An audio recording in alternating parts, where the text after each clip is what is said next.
Iya. Jadi saya berharap mudah-mudahan kisah saya ini kalau ada orang yang menonton dan mungkin punya keluarga atau siapapun yang punya kelainan fisik seperti apa ya, pertama itu jangan menyerah. Bersama saya Simbil. Hari ini saya akan mewawancarai seorang perempuan. Bagi saya dia sosok yang sangat inspiratif. Dia memiliki cerita yang sangat menarik di tengah perjuangan hidupnya sebagai seorang wanita yang memiliki cacat di wajah, yang itu merupakan cacat bawaan lahir. Hari ini saya akan berdiskusi dengan sahabat saya ini, Vina, dan semoga cerita hari ini bisa menginspirasi kita semua tentang bahwa tidak pernah ada yang salah dalam Tuhan menciptakan makhluknya di muka bumi ini. Halo Vina. Halo. Ya. Oh iya Vina, kita sudah berapa tahun ya berteman ini? Kita kenal. Sepertinya sekitar 5-6. 5-6 tahun lalu ya. Ya kita ketemunya 2020 di 2020. Itu dulu itu saya bertemu dengan kamu, saya sendiri ketika kamu membuka cadar itu. Cadar masker. Ya, masker ya. Saya cukup shock gitu. Melihat penampilan kamu yang waktu itu berlubang. Iya, waduh. Ada lubang yang di hidung itu yang saya terkejut, iba, dan saya membayangkan kalau kamu pada posisi saya atau saya menjadi kamu itu harus itu yang saya makanya waktu itu saya ingin tanya sama kamu, tapi kan waktunya kita terbatas waktu diskusi itu, sehingga ya mumpung kita ketemu hari ini saya ingin mengorek banyak hal itu. Dengan kondisi kamu itu terjadi karena apa itu? Apa kecelakaan atau bawaan lahir? Itu sih bawaan lahir.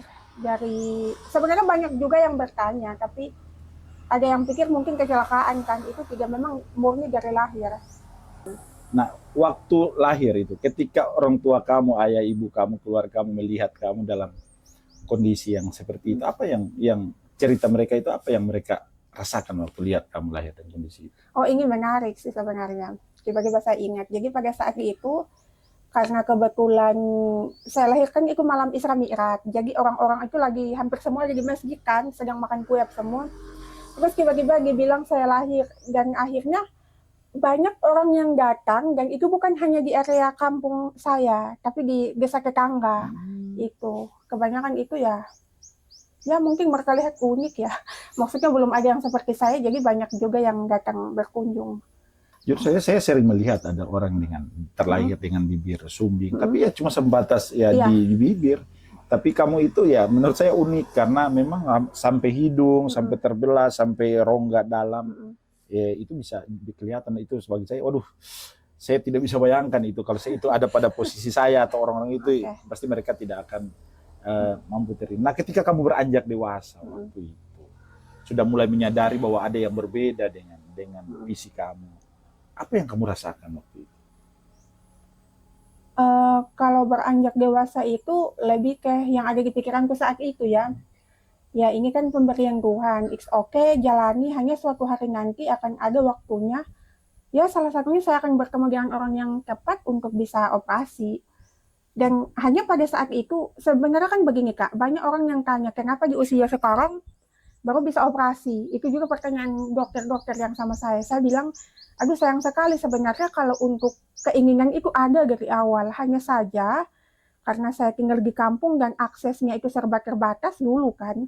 Ditambah lagi kan orang seperti saya kan termasuk jarang. Jadi mungkin kalau hanya untuk area Torang Kamari kayaknya bagaimana mau berpikir untuk how to going itu susah sekali, dan ya salah satunya harus alhamdulillah sampai sekarang bisa. Tuh. Di usia berapa kamu mulai menyadari kamu itu berbeda dengan teman-teman sebaya? Waktu SMP sih, sekitar 15-16. Kamu sudah mulai merasa ada yang 15-16an lah kurang lebih. Nah, saya mau tanya, orang tua kamu itu sehari-hari kerja apa? Orang tua nelayan biasa, iya. Setiap hari lah. Kebetulan kalau di kampung itu hampir 100% nelayan semua. Itu kamu bisa memberikan ya gambaran kira-kira ya pendapatan orang tua kamu sebulan berapa? Kalau di sana itu tidak menentu. Apalagi musim kencang seperti begini ya kadang orang banyak istirahat. Intinya ya ada tapi cukup untuk makan. Iya. Bagaimana kisah pendidikan kamu kan ketika kamu pertama harus berinteraksi dengan keramaian, dengan apa itu? Oke. Itu riwayat pendidikan kamu masa kecil itu bagaimana coba diceritain? Nah, itu kalau untuk SD sebenarnya saya ini tidak tidak untuk disekolahkan SD sama orang tua karena alasannya pertama itu mereka punya alasan yang penting sudah bisa menulis, membaca, sama berhitung itu sudah cukup lah bagi mereka. Dan ternyata karena dorongan dari saudara papa juga disuruh cobalah untuk sekolah. Dan akhirnya alhamdulillah waktu itu kan belum ada TK kan, kelas 1 sampai kelas 6, iya lulus. Dan untuk SMP lagi ini menarik, karena pada saat itu, karena saya punya papa waktu itu sedang sakit, dan ya sedangkan di saat dia sehat saja waktu SD itu tidak berani kan, maksudnya tidak, sebenarnya bukan tidak berani, tapi dia takut untuk saya menghadapi bulian teman-teman di kelas, walaupun itu teman-teman sekampung. Nah, ketika SMP yang notabene harus di kampung sebelah, dia paling tidak suka begitu, paling tidak terima. Biar saja cukuplah kamu SD sudah bisa. Dan pada saat itu, karena yang ada di pikiranku ini suka belajar, jadi ketika saya punya papa tunggu di depan rumah untuk jaga jangan saya keluar SMP, saya lari ke belakang rumah. Itu unik, dan itu hampir sekitar berapa bulan. Hingga saya punya papa karena takut, dia temui guru SMP waktu itu, saya lupa ya siapa guru waktu itu, dia bilang, tolong kasih tahu teman-teman tuh jangan nanti saya sampai dibully. Itu waktu SMP. Dan lucunya lagi, ketika lulus SMP ya saya punya papa pikir itu enough kan, cukup lah. Ternyata tidak. Lagi dan lagi saya mau lagi sekolah SMA. Tapi kebetulan SMA itu di SMA 1 Banggai dan ada saudara papa di sana. Jadi sedikit lebih inilah dibanding SMP kan. Maksudnya SMP kan jalan kaki dulu itu. Jalan masih setapak, tapi kalau SMA itu kan tidak, kurang terlalu jauh. Dan paling lucunya lagi, setelah SMA itu pikiranku sudah tidak ada untuk mau sekolah, apalagi kuliah. Sebentar. Apa yang kamu rasa itu waktu itu? Biasa atau malu atau apa? I think kalau malu tidak ya. Jujur saja kalau malu tidak. Kalau dibilang rasa biasa sepertinya tidak mungkin. Pasti ada rasa perbedaan ke teman-teman. Hanya alhamdulillahnya semua teman-teman itu menerima, dan jujur saja saya tidak pernah dibully sih. Kalau di sekolah ya, selama SD, SMP, SMA itu tidak pernah, apalagi kuliah. Mungkin mereka lihat karena saya jujur bukan murid yang malas, maaf ya. Maksudnya bukan tipe murid yang tidak bisa ngapa-ngapain di kelas. Jadi itu salah satu yang bikin mereka tidak lagi fokus di wajahku, tapi lebih fokus di otak atau cara menerima pelajaran dari setiap guru. Mungkin itu menurut saya. Jadi tidak, iya biar dia seperti itu, tapi bukan tipe juga bisa dikata kamu dikelilingi oleh apa. teman-teman baik yang semuanya. Nah, di waktu kamu sekolah itu dari SD sampai SMA, apa prestasi yang misalnya juara kelas atau apa? Coba tolong ada nggak prestasi yang itu? Kalau prestasi, ya juara 1 sih sebenarnya, juara 1. Dari juara 2 kelas pernah kayaknya. Ya, juara 2 mungkin waktu SD. Iya SD. Kalau SMA itu juara 1. Wow. SMA dari kelas 2 sampai kelas 3 sampai lulus. Kalau SMP itu 5 besar. 5 besar ya. SD kelas 1 sampai kelas 6 juara 1. Juara 1 terus? Iya. Tidak pernah putus? Iya, kalau saya tidak lupa ya, tapi saya ingatku begitu. Ya, saya juga waktu. Nah, setelah SMA itu, riwayat perjuangan kamu untuk pendidikan itu apa berhenti di SMA atau gimana? Nah, kalau SMA itu pada saat itu sebenarnya kalau untuk keinginan mau lanjut lagi itu ada lah. Under 50% itu ada. Tapi kan saya juga sadar dengan kondisi, pertama itu kondisi ekonomi, kedua itu makin ribet lah kalau di Palu, dan ya hanya karena ingin euforia teman-teman yang lagi daftar tes kan, supaya bisa masuk ke perguruan tinggi, saya ikutlah pada saat itu disuruh kan, ayo ikut rame lah istilahnya. Terus tiba-tiba ini kayak apa ya, tidak sesuai ekspektasi, malahan saya yang lulus. Lulus, iya. Lulus tes, maksudnya masuk SNPTN kan, seleksi nasional masuk perguruan tinggi, jadi masuk perguruan tinggi itu bebas tes. Bebas tes. Wow. Yang maksudnya lucunya kan saya 3 Rigi. Maksudnya saya 3 Rigi, justru teman-teman saya yang semangat itu yang ada yang lain, ada yang lulus, ada juga yang 3. Dan itu lucu sih pada saat itu kok kayak tidak ada prepare sama sekali. Jurusan yang kamu ambil waktu itu? Pendidikan sejarah. Sejarah. Ya. Apa yang membuat kamu pilih sejarah? Sejarah itu mempelajari 3 masa. Oh gitu ya. Masa lalu, masa kini, dan masa akan datang. Iya. Jadi saya tertarik sejarah sebenarnya, apalagi tentang sejarah bangsa kepulauan kan masih banyak harus saya pelajari pada saat itu. Saya punya keinginan ini sekali, dan mungkin didukung juga saya punya nilai yang tinggi pada saat itu. Seingat saya sejarah, jadi mungkin itu alasannya bisa lulus. Ya, orang tua kamu kan nelayan kan. Nah, untuk ya semua pada tahu kan kalau dalam orang untuk mengakses pendidikan di perguruan tinggi, selain biaya semester, uang kos, dan ya kebutuhan, apalagi perempuan kan pasti banyak kebutuhan itu. Itu bagaimana cara ya kamu bisa mengakses pendidikan itu? Nah, itu sebenarnya karena salah satu alasannya gue orang tua tidak kasih izin kan, selagi jauh. Salah satunya adalah biaya. Cuman mujur saja, waktu itu kan saya ikut yang beasiswa bikin misi di masanya SBY kan, Pak SBY. Jadi didukung juga sama teman-teman keluarga, ya sudah kamu ikut saja, karena kapan lagi kan, banyak orang yang ingin di posisimu pada saat itu. Baru namanya di tahun 2012 kan, ketika kuliah di Palu, apalagi untuk orang kampung kan belum ada. Waktu itu first time. Jadi ya jangan semangat, modal, lebih dibilang modal nekat atas dorongan orang-orang keluarga juga sama orang-orang terdekat orang tua. Akhirnya ya yakin lah, bismillah, sampai di Palu. Beasiswa bidik misi itu yang dibiayai apanya saja?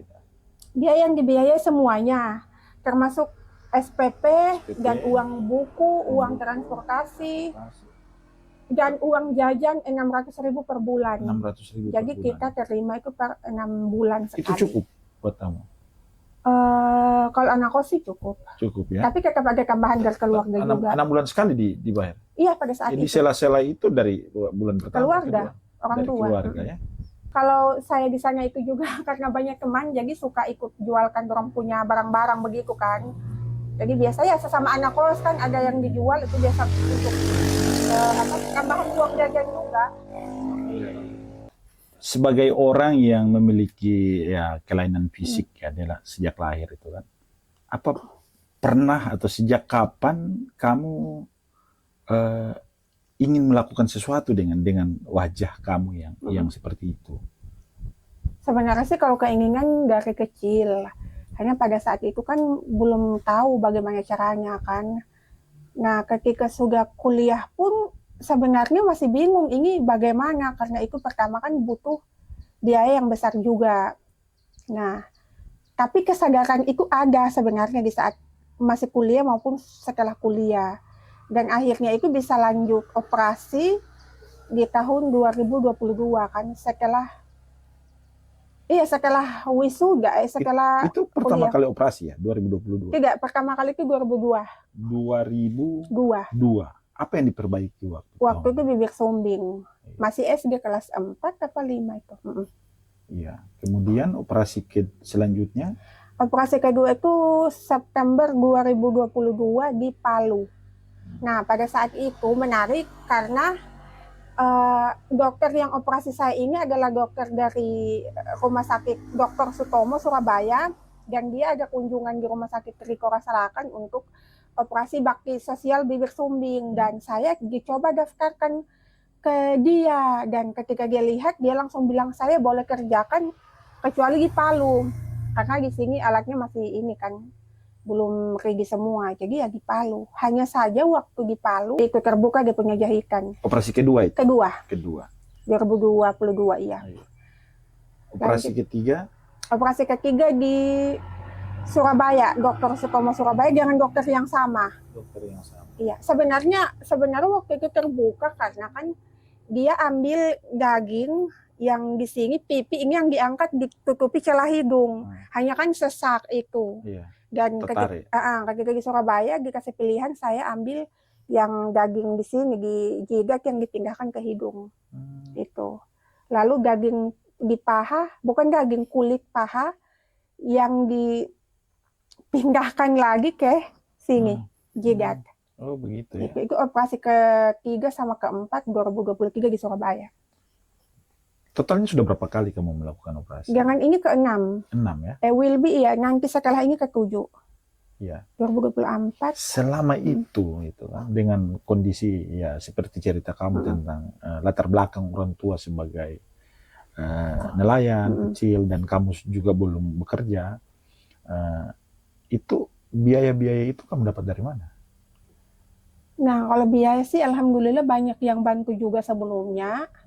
Dari yang 2022 sampai 2025, ya maksudnya yang ke-2 sampai yang ke-6, itu ada dari Pemda juga, ada dari gubernur juga, gubernur yang waktu masih Parus Dimas Tura, sama keluarga sama teman-teman juga. Iya. Oh ya, ini kan tadi tentang lingkungan sosial lah, gitu kan. Kalau dalam konteks kamu kan, dalam kepada ya Tuhan kan, pencipta itu, apa perasaan kamu kan? Protes ke Tuhan atau apa dengan kondisi fisik kamu yang tiba-tiba terlahir seperti itu? Apa yang kamu, misalnya Tuhan itu ada di bukanya kamu itu, apa yang kamu bilang ke Tuhan itu?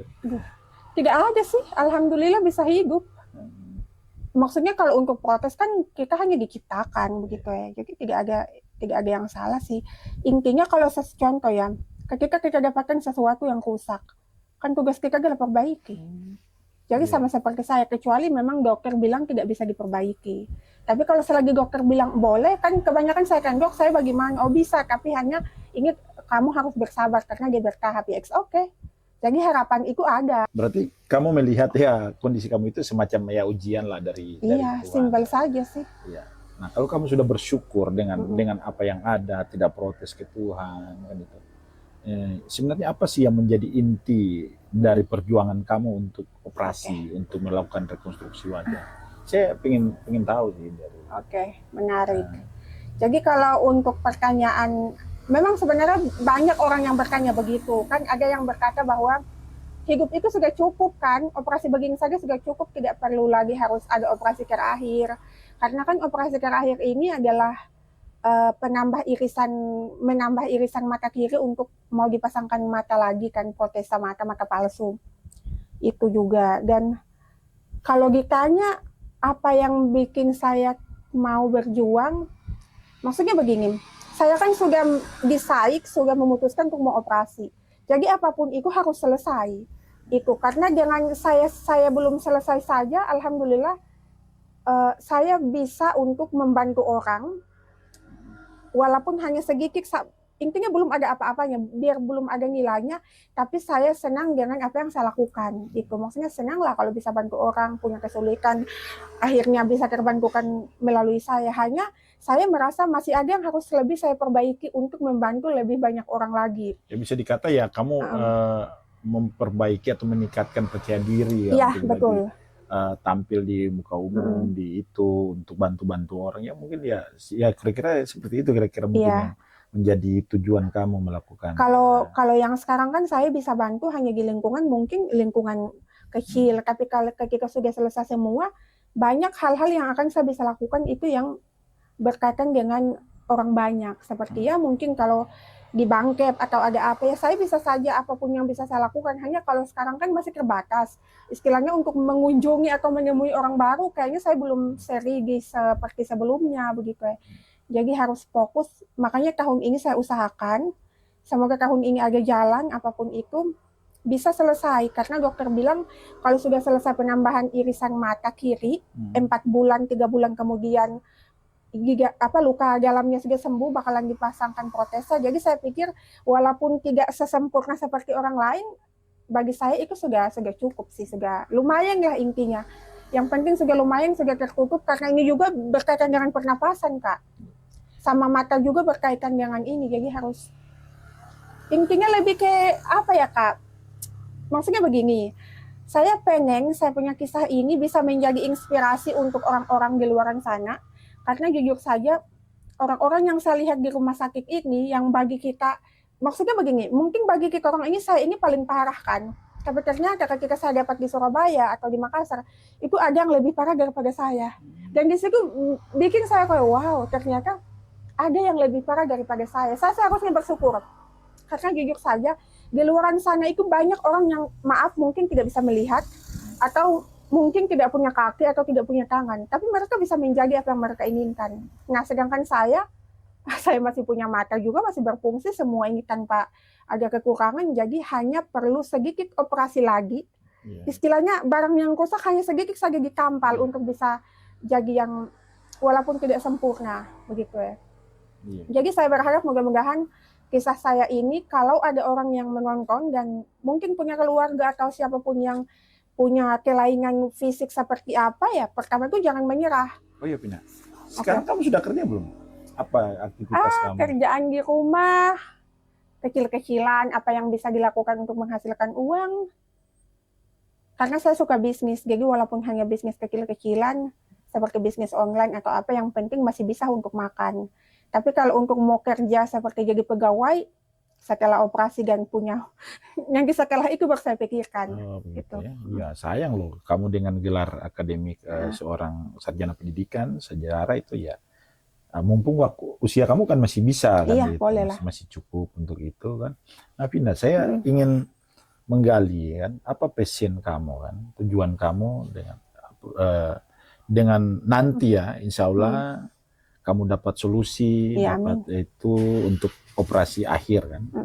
Apa menjadi target kamu, cita-cita kamu tentang ya kehidupan kamu selanjutnya, ya tentang diri sendiri, tentang keluarga, tentang bangsa dan negara, bangsa kepulauan. Saya ingin mendengarkan karena saya yakin kamu ini orang kuat, mampu bertahan sampai titik ini, pasti ada sesuatu yang harus saya kejar untuk dapat itu. Saya mau dengar dari Vina. Sebaik-baik manusia adalah yang bermanfaat, itu pertama. Kedua, sebenarnya ada satu hal yang selalu menjadi inspirasi saya, yaitu perkataan Pak Susilo, Pak Presiden SBY. Kebetulan semua anak bidik misi itu yang dapat beasiswa diberi satu semacam piagam penghargaan. Dan di situ tulisannya itu yang sangat-sangat membekas sampai sekarang adalah ketika kalian lulus nanti, tebuslah apa yang negara telah berikan kepada kalian. Itu sebuah kata yang wow, kayak ini Pak SBY, wow Masya Allah sekali. Jadi ketika itu ya, saya akan lakukan itu, tapi saya juga harus perlu memperbaiki apa yang harus saya perbaiki sampai selesai. Cerita hidup itu bisa menginspirasi mereka, dan karena posisiku ini pasti saya paling parah mungkin pada saat ini kan. Ya mungkin ada yang punya masalah apapun itu, baik masalah pendidikan maupun masalah fisik, sebenarnya tidak ada yang tidak mungkin kalau kita mau berusaha. Segala sesuatu itu ada solusinya, kurang lebih seperti itu. Oh iya Pina. Kapan kamu rencana operasi yang terakhir? Rencana ini bulan Juli. Karena kebetulan sesuai janjian sama dokter, itu minggu pertama sama minggu kedua Juli. Kebetulan beliau masih stay di Surabaya. Kalau di luar itu, ya mungkin saya menunggu masih Agustus sampai September. Dan karena tahun ini saya targetnya harus ada mata juga, jadi saya usahakan semoga Juli ini bisa, dan 4 bulan kemudian saya bisa dipasangkan mata itu setelah sembuh yang di sini. Itu sih target saya untuk tahun ini. Pokoknya harapanku mudah-mudahan bisa tercapai. Gimana persiapan untuk jelang operasi itu? Biaya apa semua? Iya, kalau persiapan biaya ada, tapi kalau cukup itu belum. Berapa kira-kira ya total menurut kamu hitung-hitung perjalanan tambah biaya obat? Kalau totalnya itu kurang lebih 17 juta ya, karena kebetulan sekarang kan kapal Sinabung itu yang biasa saya naiki docking, dan itu belum tahu kapan aktif lagi. Jadi mau tidak mau sesuai estimasi itu harus naik pesawat. Jadi biaya jadi membengkak karena pesawat. Iya sebenarnya, karena dia sekitaran hampir 2,5 ke 3 juta, sedangkan kalau saya kan jangan pendamping pasien, satu orang. Jadi baru biaya pesawatnya sih sudah 10 jutaan, 12-13. Nah, kalau hanya begini ya, kalau naik pesawat itu dia lebih efisien. Jadi setelah selesai kurang lebih 3 minggu, 1 bulan selesai kontrol, itu kita sudah bisa berangkat. Kalau naik kapal biasanya, memang bagusnya kapalnya murah kan, tapi biasanya karena jadwal Sinabung itu belum datang, jadi harus tunggu lagi, tambah uang makan, tambah uang kos, uang tempat tinggal. Ya, saya sebagai sahabat, saya berdoa. Oke, amin. Semoga kamu dapat solusi untuk proses pengobatan kamu, baik kesempatan yang kondusif, biaya dan lain-lain. Saya Amin, berharap amin. semoga Tuhan Amin, bisa amin. membantu kamu untuk mencari solusi. Oh ya Pina, nah, di ujung diskusi kita pada kesempatan ini, saya ingin kamu sebagai sosok perempuan hebat dan bagi Belum saya sangat hebat. kuat. Saya ingin kamu memberikan pesan, pesan kepada semua, kepada generasi muda, baik yang dengan kondisi fisik yang sempurna maupun yang memiliki nasib seperti kamu. Apa sih pesan kamu yang ingin kamu sampaikan seandainya mereka ada di depan kita sekarang? Apa yang ingin kamu sampaikan? Segala sesuatu yang ada di dunia ini pasti ada alasannya. Apapun kita diciptakan seperti apapun itu pasti ada alasan di balik itu. Hanya saja menurut saya hidup itu jangan dibikin ribet kan. Kalau contoh ya, pertama itu harus bersyukur. Kenapa saya bilang jangan dibikin ribet? Ketika kita menemukan satu kendala dalam hidup ya kita cari solusinya. Itu simpel saja kan. Kan agak biasa ada orang bilang nasi sudah terlanjur jadi bubur. Kalau saya kan bisa dibikin bubur ayam, bisa dibubur bubur yang lain. Maksudnya kayak seperti saya kan. Pasti orang bilang dia kayaknya tidak ada lagi tidak ada lagi jalannya seperti ini. Dia kayaknya harus seperti itu selamanya. Ya, bagi saya ya segala sesuatu itu ada jalannya. Maksudnya yang penting berusaha, bersyukur dan jangan menyerah itu saja. Pasti Tuhan bantulah apapun itu. Oke, Pina, saya sangat terinspirasi dari cerita kita pada saat ini. Oke, terima kasih. Sangat bermanfaat buat saya, menjadi kekuatan buat saya untuk terus bersyukur kepada Tuhan bahwa ternyata masih ada orang lain yang memiliki nasib yang lebih buruk dari kita secara fisik dan lain-lain kan. Oke, Pina, terima kasih atas ceritanya.